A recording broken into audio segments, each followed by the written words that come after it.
မင်္ဂလာရှိသောနေ့လေးပါခင်ဗျာဒီအပျော်စီးသင်္ဘောကြီးဟာအိမ်နဲ့ဖန်တီးထားတဲ့ဗီဒီယိုမဟုတ်ပါဘူးခင်ဗျာရေကြီးမျိုးနဲ့ကွန်းလုံကအကိုကြီးတို့အမကြီးတို့ကျေးဇူးပါခင်ဗျာဒါဟာအစ်စ်အမှန်သင်္ဘောကြီးတစ်စင်းဖြစ်ပြီးကဘာကြီးဆုံးနဲ့အလှပဆုံးထိပ်တန်းအပျော်စီးသင်္ဘောကြီးပဲဖြစ်ပါတယ်ညဘက်ရောက်တိုင်းသင်္ဘောလုံးရောင်စုံမီးတွေလင်းထိန်လာပြီးအဝေးကလှမ်းကြည့်ရင်ပင်လယ်ပြင်ထက်မှာရွှေလျားနေတဲ့ခင်မီမျိုးတော်ကြီးတစ်မျိုးအတိုင်းပါပဲသူမနာမည်ကတော့ Economy ဆွဲဖြစ်ပါတယ်ဒီအေယာမှာအပျော်စီးသင်္ဘောကြီးကိုဖင်လန်နိုင်ငံ Meyer Turku သင်္ဘောချင်းကနေဘီလီယံ150အကုန်ကျခံတိစောက်ခဲ့တာဖြစ်ပြီးကဘာစံချိန်တစ်တင်ခဲ့ပါတယ်သင်္ဘောရဲ့စုစုပေါင်း၄ချိန်ကတန်ချိန်န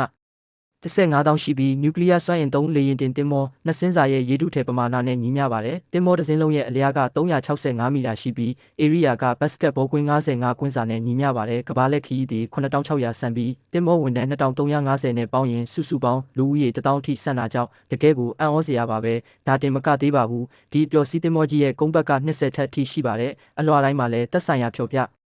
ဒီရေးစီစဉ်တွေရှိကြပြီးဥပမာအားဖြင့်ရေပေါ်ကစားကွင်းမိသားစုရုပ်ရှင်ရုံရေကူးကန်အားကစားခန်းမှ24နာရီဖွင့်တဲ့ဘားတွေအပြင်စားတောက်ဆိုင်ပေါင်း40ကျော်ပါဝင်ပါတယ်ခင်ဗျာပို့ပြီးအံ့ဩဖို့ကောင်းတာကတင်မောပေါ်မှာတကယ်အပင်စစ်ပေါင်း1000ကျော်ရှိနေပြီးရာသီမရွေးစိမ့်လန်းဆူပြေနေတဲ့ရေပေါ်အိုအေစစ်တစ်ခုကိုဖန်တီးထားတာပါဒီပျော်စီးတင်မောကြီးပေါ်ရောက်ဖူးမှသာတကယ်ထိတ်တန်းခံစားမှုဆိုတာဘာလဲဆိုတာကိုသိရှိနိုင်မှာဖြစ်ပါတယ်ခင်ဗျာအခုလိုဗဟုသုတကောင်းတွေထပ်တင်ဆက်ပေးနေမှာမို့ဘဲမျိုးတအားပေးနေကြလဲဆိုတာပြောပေးသွားကြပါအောင်ခင်ဗျာ